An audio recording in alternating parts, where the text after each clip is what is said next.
Setelah saya balik dari dinas luar itu, semua masih normal. Sampai ada kejadian, saya mimpi. Ini sudah di rumah.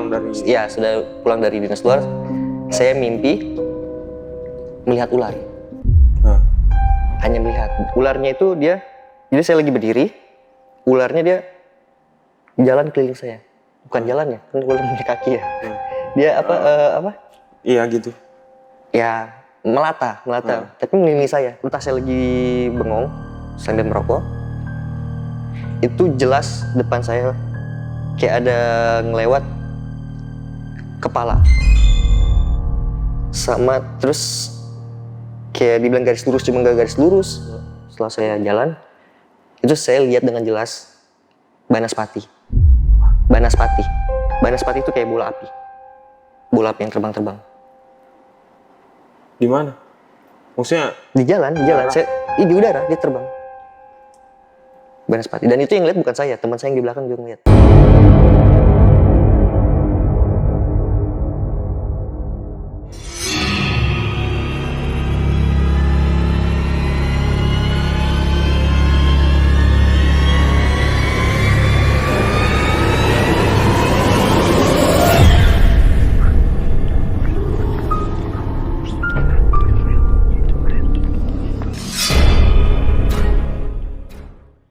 Assalamualaikum warahmatullahi wabarakatuh, pemirsa Anindo TV. Kembali lagi dengan saya Odi di acara Tengah Malam. Ya, tentunya program ini menghadirkan narasumber dan kali ini kita sudah ada teman saya juga, namanya Aldi. Ya. Gimana Aldi kabarnya? Baik, alhamdulillah. Ya, jadi hari ini Aldi datang dan mau menceritakan kisahnya.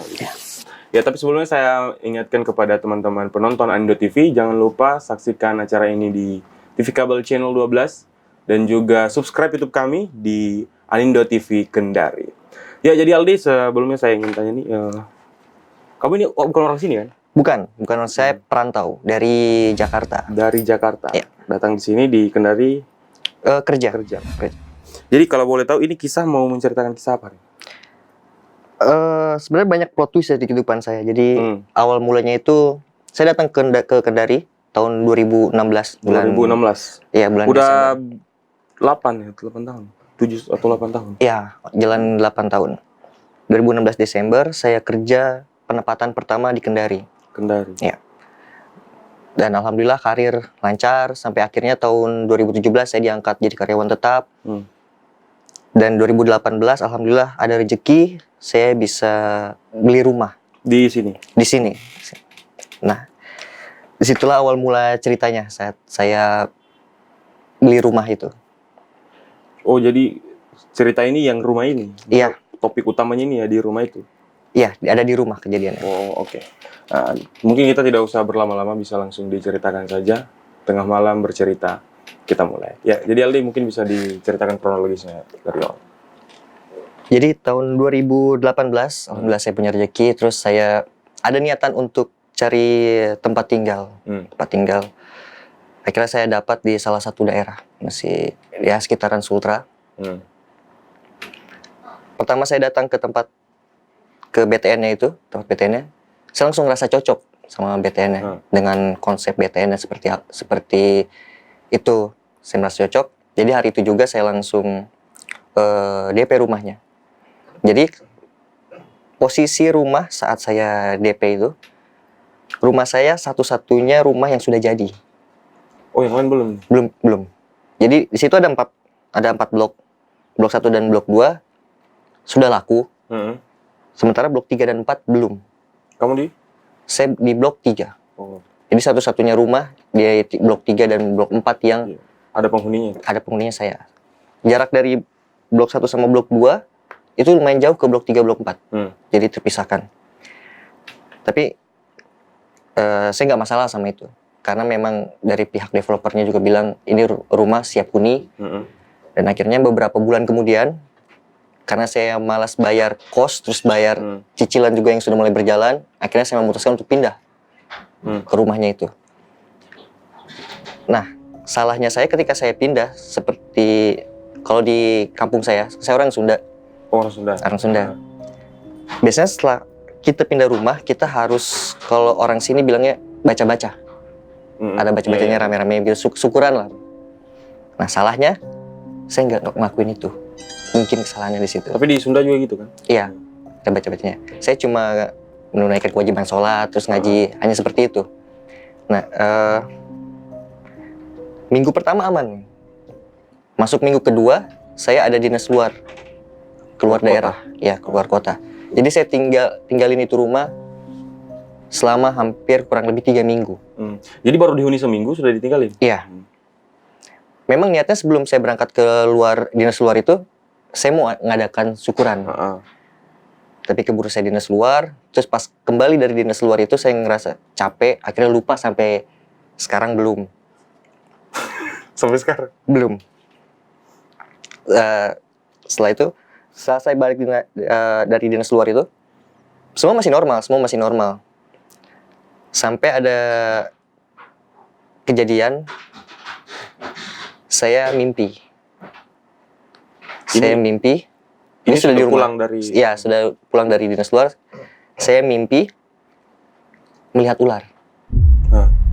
Hanya melihat. Ularnya itu dia, jadi saya lagi berdiri, ularnya dia jalan keliling saya. Bukan jalan ya, kan ular punya kaki ya. Dia apa? Iya gitu. Ya, melata. Tapi mengelilingi saya. Kamu posisinya lagi tidur? Tidur, itu di mimpi. Di mimpinya lagi tidur? Lagi berdiri. Jadi saya berdiri, terus ular itu mengelilingi saya. Akhirnya pas saya bangun, karena itu saya anggap kayak mimpi biasa. Saya juga orangnya nggak terlalu percaya yang kayak begitu. Saya cuek. Tapi besok malamnya saya mimpi seperti itu lagi. Mimpi yang sama. Terus setelah bangun, saya masih belum ada pikiran apa-apa. Besok malamnya saya didatangi lagi dengan mimpi yang sama. Jadi 3 malam berturut-turut? 3 malam berturut-turut. Akhirnya di hari ketiga, saya telepon ibu saya. Saya ceritakan, begini mimpinya. Saya melihat ular, tapi ularnya nggak ngapa-ngapain saya, cuma ngelilingi doang. Mengelilingi. Ibu saya bilang, ya udah banyak-banyak istighfar, jangan putus sholat, ngaji, terus puasa sunnah juga. Ya pada kayak orang tua pada umumnya lah mengingatkan anaknya. Mungkin beliau juga berusaha untuk menenangkan saya supaya nggak panik. Karena di daerah pertama saya perantau, nggak tahu asal usulnya daerah sini seperti apa. Setelah saya telepon ibu saya itu, kehidupan saya masih normal. Akhirnya normal lagi, saya nggak pernah mimpi itu lagi.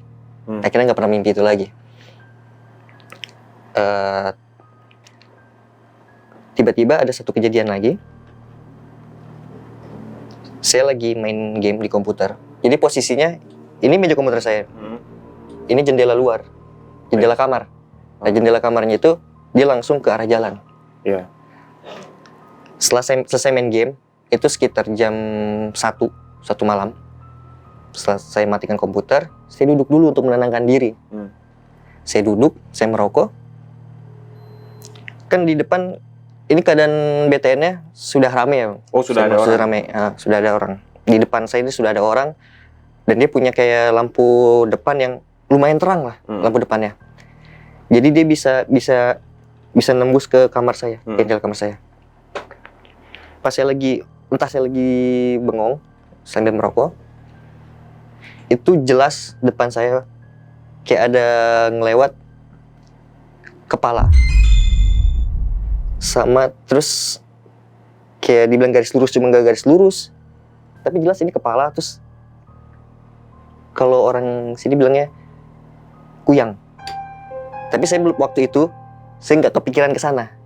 Saya cuma ngeliat kepala, terus kayak ada siluet nggak jelas gitu. Di bayangan di jendela saya ini, di luar, di jalan pelan, jelas saya lihat. Tapi saya nggak langsung reaksi, karena saya orangnya, tadi saya bilang saya nggak percayaan. Jadi saya mencoba mencerna apa tadi. Nggak mungkin balon, masa tengah malam jam 1 masa ada anak kecil main balon, kan nggak mungkin. Saya mencoba mencerna, lumayan lama lah saya kayak terpaku gitu. Akhirnya langsung feeling nggak enak, saya matikan rokok, saya ambil wudhu, saya tidur. Nah, pas saya tidur, itu saya dimimpikan ketemu sama 3 orang. Ada 3 orang, cuma saya lupa wajahnya, tapi saya ngerasa dari salah satu 3 orang ini, itu kakek saya, almarhum. Saya ngerasanya, tapi saya nggak bisa lihat jelas mukanya. Kita cuma kayak duduk bertiga sila, berempat berarti. Ada 3 orang, sama saya 4. Duduk bersila, udah gitu doang. Nggak ada ngomong apa-apa, nggak ada ya tindakan apa-apa. Setelah saya bangun, paginya saya telepon ibu saya bilang cerita Soal yang semalam nih. soal yang semalam yang saya ngelihat ada bentuk aneh itu di nggak tahu lah, karena saya nggak sempat juga ngintip kan. Saya bilang ke ibu saya ngeliat itu gitu. Terus ibu saya balik lagi bilang, yaudah jangan sampai putus sholatnya, ngajinya juga lebih kuat lagi. Nah, sorenya saya lagi duduk di depan rumah. Tiba-tiba ada teman saya. Dia lagi bawa peliharaannya. Anjingnya jalan-jalan. Kebetulan lewat depan rumah saya. Sore-sore. Teman saya langsung nyamperin saya. Terus kita ngobrol lah di situ. Awalnya kita ngobrol basa-basi lah. Kita bahas kerjaan, terus kita bahas kehidupan sehari-hari. Dan tiba-tiba dia cerita. Dia kan baru nikah, dia baru punya anak. Anaknya masih bayi merah lah, baru 2-3 bulan. Dia cerita, "Bang, semalam anak saya nangis, nggak berhenti, dari tengah malam sampai jam 4 pagi. Saya kan langsung flashback ke kejadian semalam. Yang lewat. Iya. Jangan-jangan ini. Terus saya juga jadi ingat ada teman saya yang bilang kalau misalkan makhluk yang itu memang incarannya anak-anak kecil, ya bayi-bayi gitu. Tapi saya nggak mau ngasih tahu teman saya ini, takutnya dia panik juga. Akhirnya saya cuma ngasih saran ke dia karena dia saudara Protestan. Jadi saya bilang, ya udah di samping anakmu taruh saja Alkitab. Cukup taruh Alkitab saja. Tapi dia terus nanya saya, emang kenapa bang? Emang kenapa? Saya nggak mau ngasih tahu dia. Takutnya panik. Kan? Karena kan pasti dia si makhluk itu bakal balik lagi. Udah ikutin aja, taruh aja Alkitab di samping anakmu. Akhirnya besok-besoknya dia cerita lagi udah nggak ada lagi. Padahal besok malamnya, hari keduanya, saya masih ngeliat lagi di jam sama, di jam yang sama. Lihat kayak gini asli lewatnya santai, nggak yang biasa kan orang kalau misalnya lihat kayak zet sekelas-kelas, ini enggak, jalan santai di depan rumah saya. Itu bentuknya rambutnya gimana? Rambutnya ngelebihin kepala lah, cuma kan saya cuma ngeliat siluet dari dalam rumah kan keluar. Itu bentuk kepala orang, terus kayak di bawahnya tuh nggak jelas apalah, saya nggak ngerti itu apa.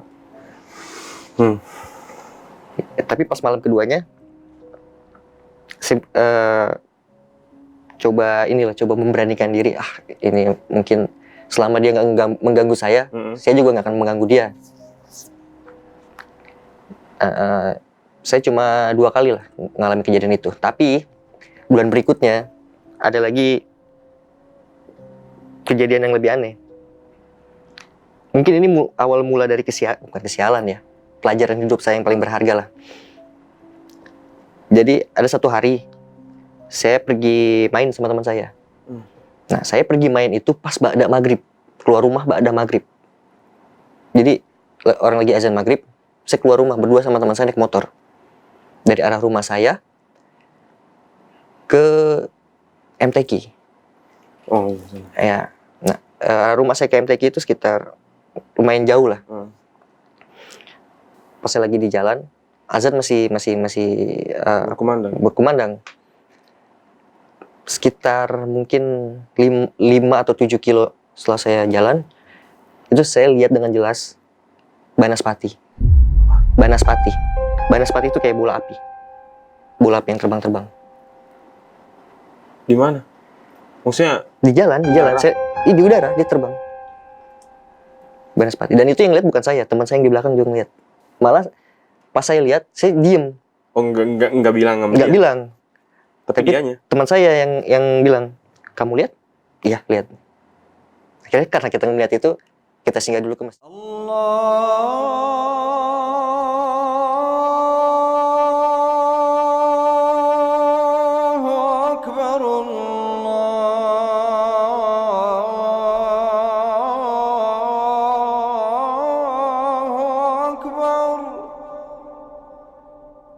Setelah kita sholat, kita lanjutin lagi perjalanan. Akhirnya kita mainlah seperti biasa lah. Terus kita mencoba tidak mengungkit kejadian yang tadi. Dan juga pas saat itu, pas kita lihat, kita nggak punya feeling apa-apa. Seperti biasa kayak ngeliat burung yang lewat atau apa. Nah, kita pulang itu selesai main sekitar. Saya antar dia pulang, itu jam 2. Malam. Jam 2 malam. Dari main, habis nongkrong-nongkrong, jam 2 malam.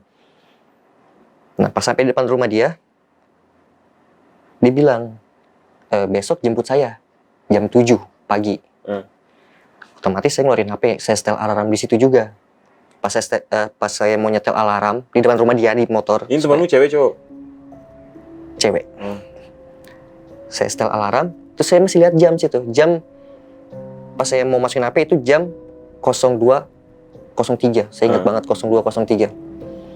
Saya matikan HP, taruh, saya langsung jalan, langsung pergi, langsung pamit.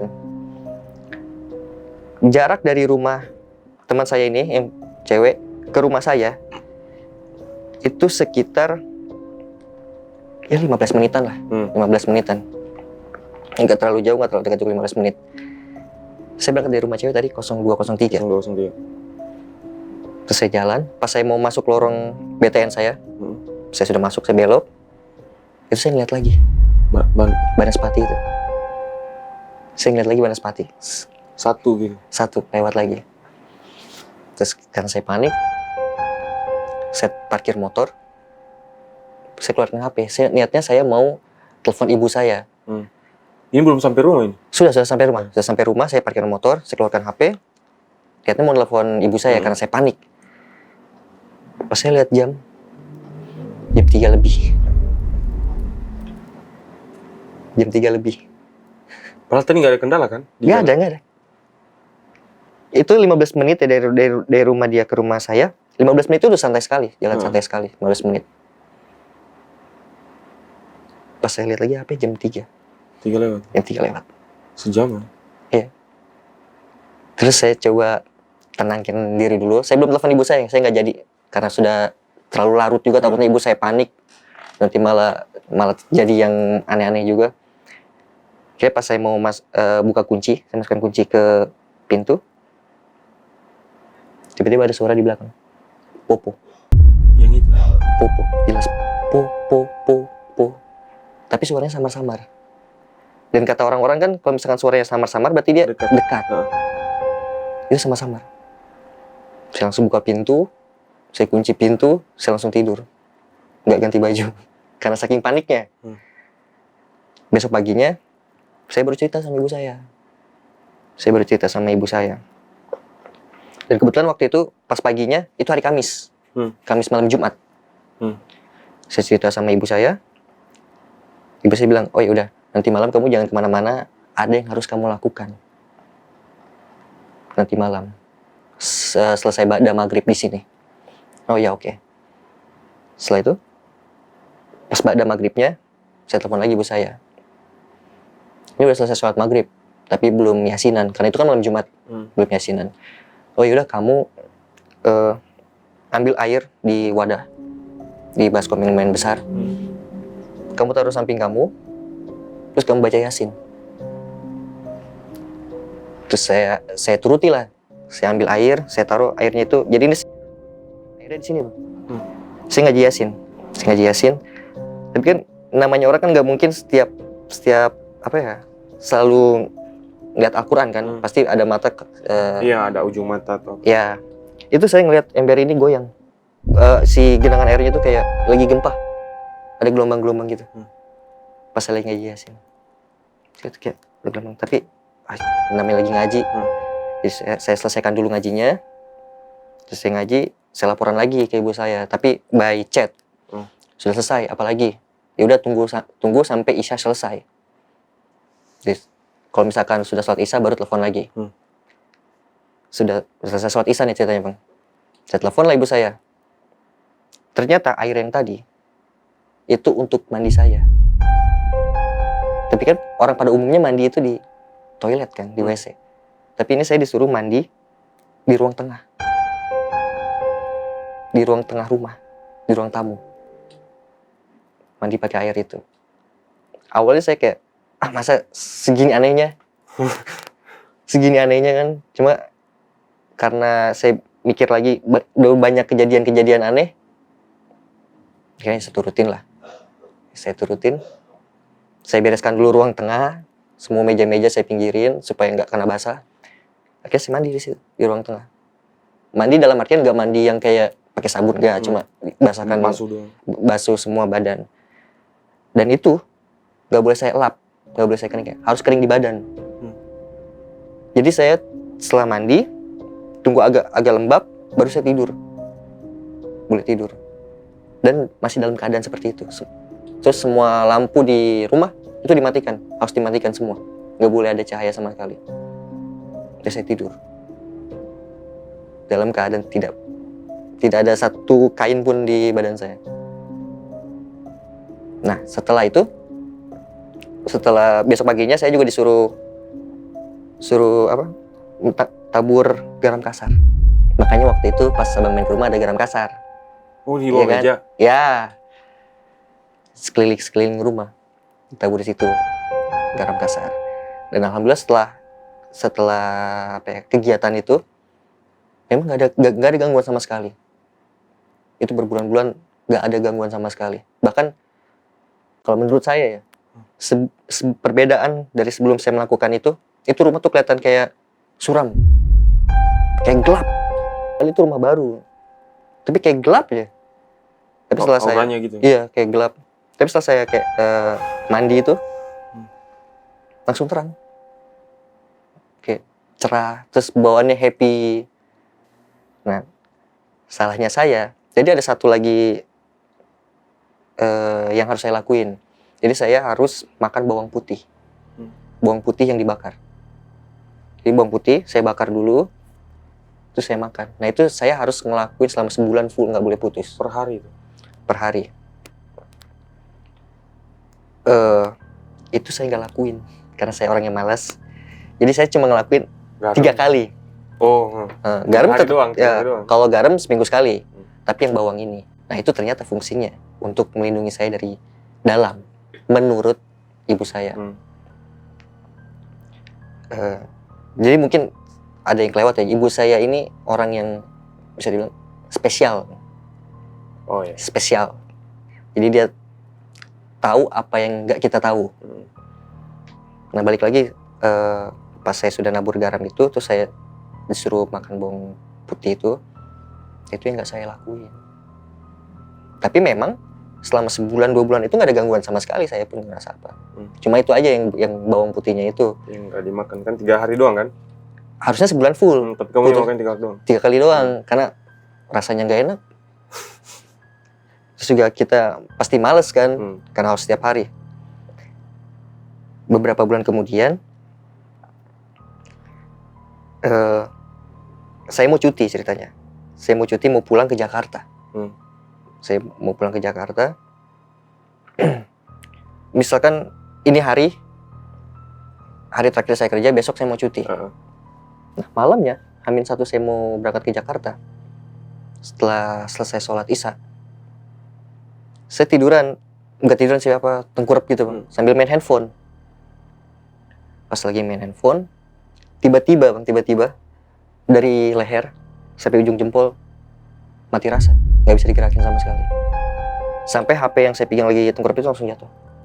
Itu benar-benar saya nggak bisa gerakin sama sekali, dari leher sampai ujung jempol. Itu di jam berapa? Setelah badai Isya, setelah selesai sholat Isya, langsung pokoknya mati rasa, dia kayak orang, mungkin itu rasanya orang sakaratul maut kali ya. Ini benar-benar nggak bisa digerakin sama sekali. Sampai ini kan saya kurus nih, kelihatan tuh urat-uratnya. Sampai saya berusaha kayak urat saya keluar, Gak bisa. Ini doang yang bisa. Kepala doang. Sampai saya nangis, sampai panik kan bang. Waktu itu HP saya iPhone. Kan kalau iPhone kita bisa pakai voice untuk telepon. Siri. Iya, jadi saya nyuruh Siri buat telepon ibu saya. Untungnya ibu saya langsung ngangkat. Saya bilang, Assalamualaikum. Dan kata pertama yang keluar dari mulut ibu saya, dia bilang, kamu kenapa? Langsung, kamu kenapa? Tapi kan saya lagi sesak. Saya juga sesak, susah. Ngomong pun susah. Susah, terus kepala tuh kayak kayak mau digenjot gitu. Digenjot. Gak bisa ngomong, saya kayak kalau abang pernah nonton film mungkin orang sekarat. Kayak gitu, terbata-bata. Ibu saya panik situ. Manggil saya terus kan, Kak, kenapa? Terus akhirnya dimanggil bapak saya. Bapak saya yang ngomong, kamu kenapa? Situ saya masih belum bisa. Terus ibu saya bilang, coba istighfar. Akhirnya saya istighfar dalam hati kan.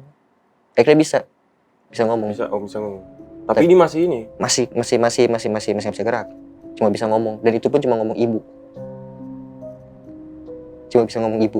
Saya cuma bilang, Ibu. Terus ibu saya udah tahu. Oh, oke. Terus tiba-tiba ibu saya muntah. Setelah dia muntah, dia bilang saya, coba usaha gerakin supaya kamu bisa duduk bersila. Coba usaha sambil istighfar, sambil baca sholawat. Akhirnya saya sholawat, saya istighfar dalam hati. Saya coba pelan-pelan. Akhirnya ini dari jari mulai bisa saya ngangkat pelan-pelan. Akhirnya saya bisa duduk sila. Pas saya duduk sila, depan saya ini kan cermin. Itu sumpah, kepala saya lonjong. Tapi saya nggak mau ngasih tahu ibu saya karena takutnya ibu saya panik. Dia cuma saya ambil handphone. Saya bilang, Bu, bisa video call nggak? Oke, video call. Muntah lagi ibu saya. Muntah lagi tapi lebih parah. Saking parahnya, jadi handphone diambil alih. Ini muntah ibumu? Iya. Pas ngeliat saya langsung muntah. Tapi pas saya ngeliat ibu saya kayak langsung hilang aja. Pas ngeliat muka. Tapi ibu saya muntah-muntah. Akhirnya bapak saya ngambil alih, Kak. Kamu kenapa, Kak? Nggak tahu tadi ini gini. Saya ceritain lah semua yang nggak bisa gerak, terus apa, nggak tahu awal mulanya gimana. Karena tadi baru selesai sholat terus ada kejadian begitu. Setelah itu ibu saya udah mulai baikan. Akhirnya kita video call biasa. Kan besoknya saya mau terbang ke Jakarta. Itu flight pertama. Flight pagi di Kendari itu jam 6 ke Jakarta. Bapak saya bilang, kalau misalkan kamu nggak sanggup, kamu nggak usah pulang. Biar kita yang kesana. Biar kita yang jemput. Tapi nggak tahu kenapa, kayak feeling saya, nggak apapun yang terjadi saya harus pulang. Padahal saya bisa aja istirahat dulu atau kayak saya reschedule tiketnya. Kan? Tapi nggak tahu kenapa kayak saya maksa. Nggak, saya harus pulang. Apapun yang terjadi. Akhirnya ya udah saya ibu saya kayak melakukan sesuatu, terus saya disuruh ambil air wudhu, sholat sunnah 2 kali, suruh tidur. Betul, langsung bisa tidur, selesai sholat tidur, langsung tidur aja. Besok paginya sekitar jam azan subuh, bapak saya nelpon, bangunin saya, dan ternyata ibu saya sama bapak saya nggak tidur semalaman untuk nungguin saya. Mereka selalu standby. Pas pada subuh dibangunkan sama bapak ngecek keadaan, gimana? Bisa nggak melanjutin? Bisa, oke. Nanti kita jemput di bandara. Singkat cerita, akhirnya saya bisa sampai di bandara di Jakarta normal lah bang, normal. Nggak ada, berasa sakit pun nggak ada sama sekali. Yang awalnya saya sesak, badan kayak sakit-sakit, kepala sakit, kayak ditekan gitu. Jadi saya nggak ngerasain apa-apa lagi. Setelah sampai di bandara, ketemu orang tua di Tangerang. Di saat itu juga saya langsung dibawa ke salah satu kerabat keluarga di Tangerang juga. Saya langsung dibawa ke rumah beliau. Terus saya kayak, singkat cerita ya bang, kayak saya kayak mungkin di ruqyah gitu ya, cuma ya kayak di ruqyah. Tapi menurut saya bukan ruqyah sih, kayak mediasi mungkin ya, mediasi. Jadi saya duduk sila, ini ibu saya. guru ibu saya yang kerabatnya itu, terus ada satu muridnya lagi. Jadi dimediasi sama 2 orang. Oh iya. Guru saya ini yang ngeluarin bukan ngeluarin, yang nge-scan lah kalau kata ini. Nge-scan apa yang terjadi sama saya sih sebenarnya. Akhirnya udah dikeluarin, udah dimediasi, ada yang masuk ke ibu saya, ada yang masuk ke orang satu, ke muridnya. Nah yang jadi kunci utamanya itu yang masuk ke murid om saya. Jadi ada yang masuk. Kalau saya sebutin jenis setannya pasti teman-teman saya pada tahu sih. Jadi mendingan gue saya sebutin. Masuk ke muridnya itu, terus diinterogasi lah selayaknya mediasi, ditanya-tanya, kamu siapa, kamu dari mana? Kiriman ini. Terus tanya ya, terus ditanya sama guru, sama kerabat saya tadi ya, siapa yang ngirim kamu? Ada 2 orang. Sebutin. Nggak. Dia nggak nyebut. Harus persetujuan saya. Jadi guru saya, kerabat saya ini nanya ke saya, kamu tahu nggak siapa orangnya? Biar sekalian ini. Cuma pemikiran saya, buat apa saya tahu juga? Nggak ada gunanya juga kan saya tahu. Paling benci doang. Iya benci ya udah. Takutnya nambah-nambah dosa juga kan bang. Ya saya bilang nggak usah. Yang penting saya tahu ini kiriman. Berarti saya ada salah sama seseorang. Yes. Kamu nggak tahu? Kamu nggak mau tahu gitu? Nggak mau tahu. Saya bilang ternyata yang di badan saya ini ada banyak. Bahkan ada yang dari Pantai Selatan. Ibu Roro Kidul. Katanya, menurut beliau, karena saya juga agak-agak kurang paham, percaya dan paham. Tapi yang paling parah, yang paling besar dan paling berefek yaitu tadi yang masuk ke muridnya. Terus ditanyalah, kamu kenapa ganggu dia? Jadi si yang mengirimnya itu pengen ngebuat saya jadi gila. Gila ya bang, bukan meninggal, gila. Kalau meninggal, kalau menurut saya masih mending lah langsung selesai. Ini benar-benar gila dulu, dibikin gila, depresi, baru meninggal. Jadi disiksa dulu, baru meninggal. Terus saya langsung kepikiran kan, mungkin gara-gara ini nih. Saya kalau misalkan ngeliat orang nih bang, orang nafas aja, itu saya gampang marah bang. Apa? Nervous? Nafas depan saya bisa marah. Terus saya mikir yang macam-macam aneh-aneh, emosi meluap-luap, stres. Mau gila, benar-benar mau gila. Saat itu? Sebelum itu.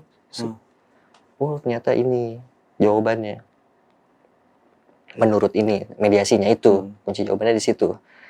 Nah yang bikin saya kagetnya lagi bang, saya dikasih pilihan sama kerabat saya ini.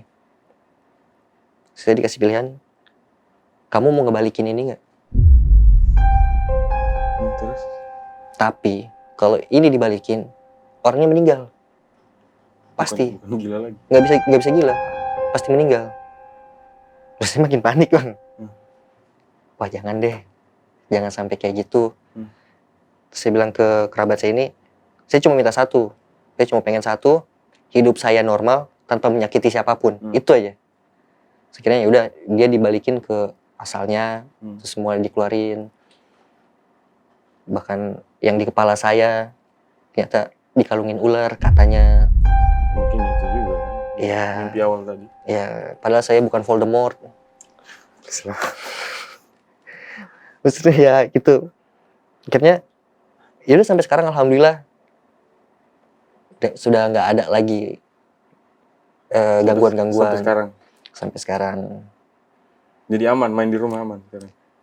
Insya Allah aman, tergantung iman dan kekuatan. Aman-aman aja sih. Aman-aman ya. Kalau menurut abang? Saya 2 kali kesana kan. 2 kali ya? Aman. Ya insya Allah. Tapi kalau sendiri kayaknya enggak.